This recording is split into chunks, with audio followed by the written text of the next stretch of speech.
Let's get one thing straight. I got kicked out of Georgetown.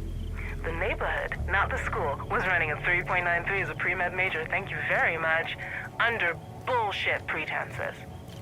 It was when I decided that maybe I could do some good with whatever training I had out in the real world. That's when I got into trouble. You see, they'd built a wall around G-Town to try to keep infected people out, but that worked about as well as you'd think. There was always someone's cousin who had to be let in, or somebody's coworker, and before you knew it, we had our own cases of green poison. That's where Victor Tran came in. Professor Tran was a big deal in neighborhood politics, and it didn't take much for him to convince people that the right thing to do was evict the patients and spray the neighborhood. It would make all of them safe, he promised.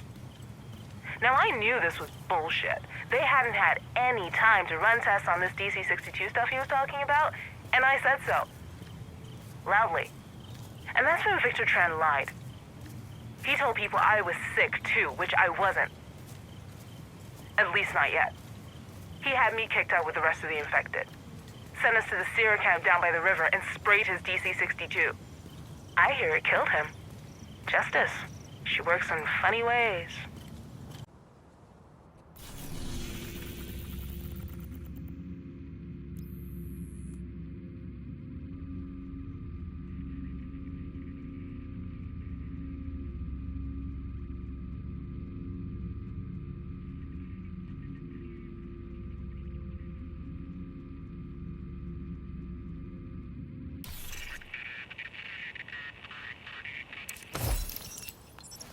Sierra camp was hell. It was overcrowded. It was filthy. It was undersupplied. And I heard later the unit assigned to watch over the camp was skimming resources for themselves. Wouldn't surprise me one bit. They stayed up on the walls, and down below we got sick. Those of us who were sick got sicker. And so many of us died. I wasn't sick when I got to the camp. That changed soon enough. I'm one of the rare ones, though. I survived green poison. It was close. I almost didn't. But thanks to some good people who took care of me when I was at my worst, I made it through. They're all gone, though. Every last one of them. I tell you their names, but what's the point? They're gone.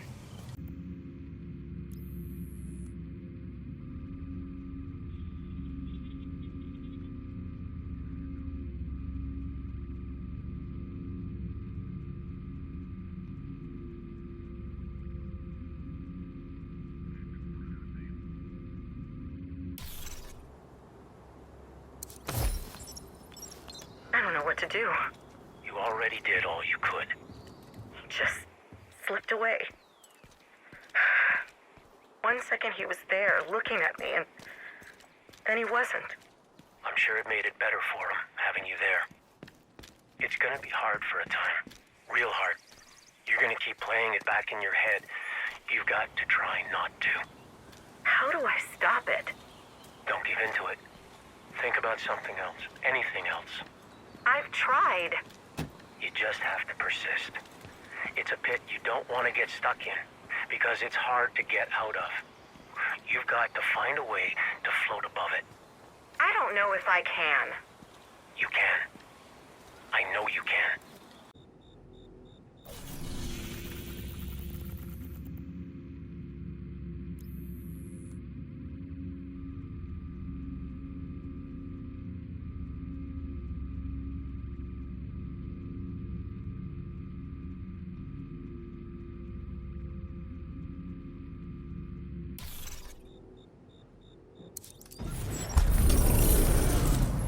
Is it okay if I record this? Do what you gotta do.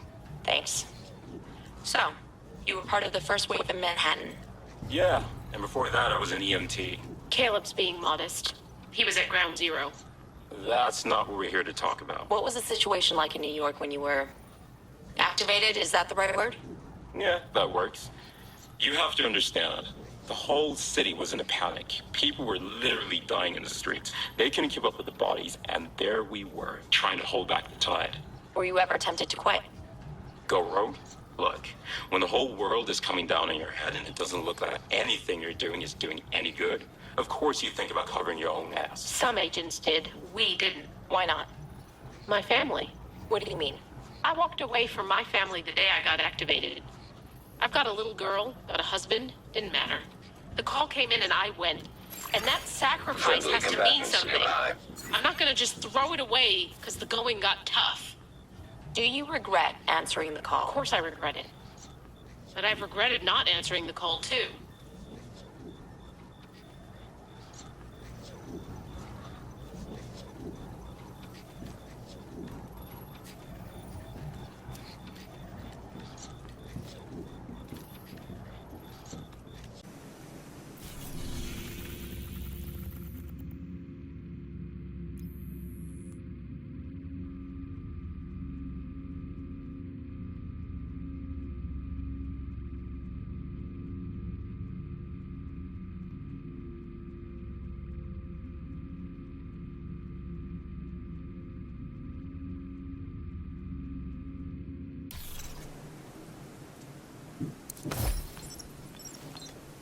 You cut the head off a snake, you get a headless snake. Or in the case of the Last Man Battalion, you get a lot of soldier types wandering around without a real direction. They've still got officers and they've still got some kind of discipline, but without Bliss, you can tell the light's kind of gone out in their eyes. They're not fighting to take over the island anymore. They're fighting to survive.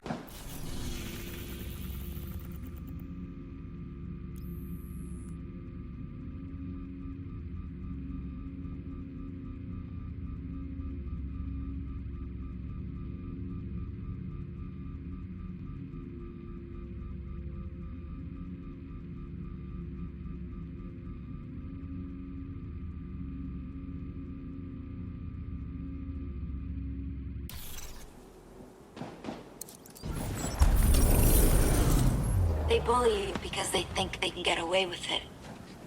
Do you understand? You have to teach them to fear you. At school, they said the fighting back makes it worse. There's no room for weakness here. You want a place among us, you have to earn it. They'll just keep coming for me. And make sure they can't. Hit them so hard, they'll never come near you again. Can't you talk to them? Tell them to leave me alone? Either you stand up for yourself or get out. You coward. You weakling.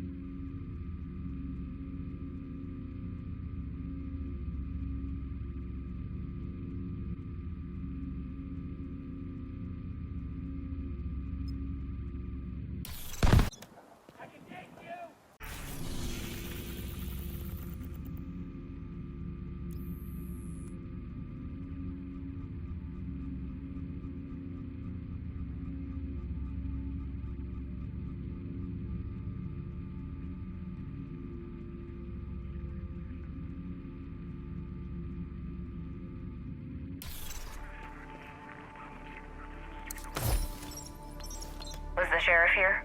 Just left. Where to? Wherever there's shit needing to be done, I guess. There's certainly no shortage. We got lucky, didn't we? Lucky? When the network went down, it could have been the end of everything. But we got exactly the help we needed. Yeah.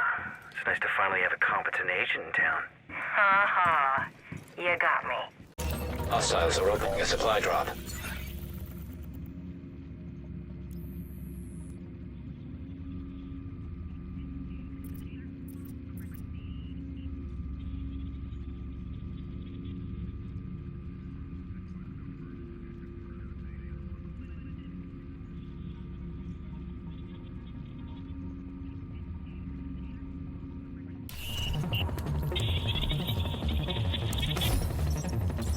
Julie, It's okay.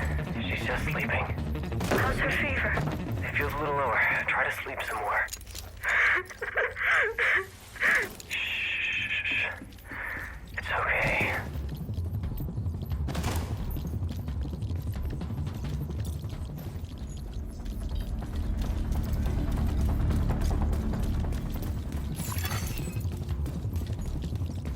Hostiles are opening a supply drop.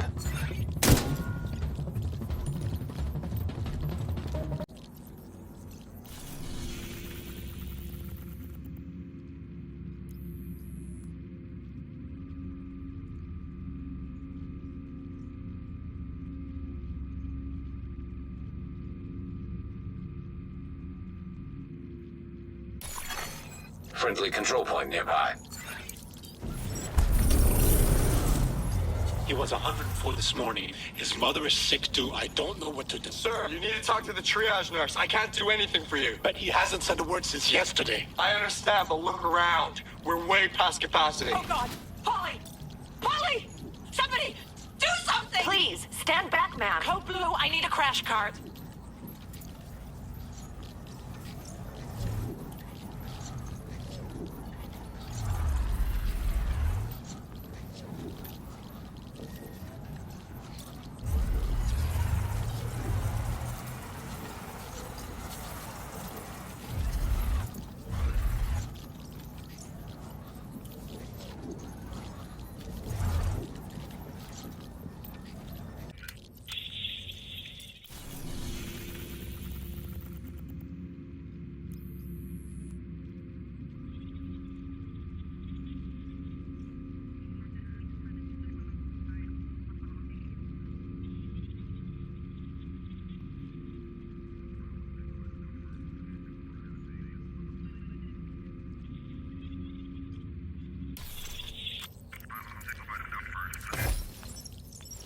Do you want to go to the playground? Maybe later. Are you sure? It's such a nice day. Think later.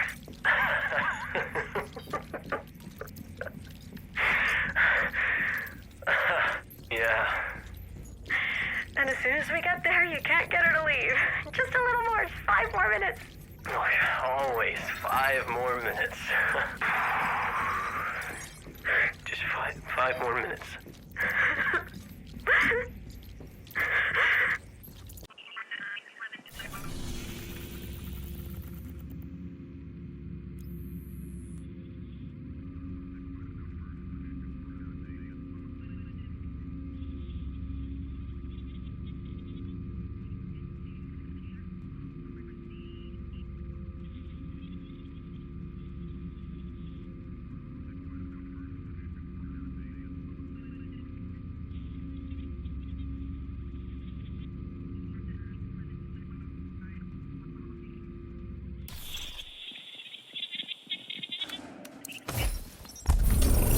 I'm not staying here. I'm coming with you. Don't say that. I've only stayed this long because of you. You think that's what I want? What Julie would want? Please don't say that. Okay. I won't say it. Promise me you won't. Please, promise me. I promise.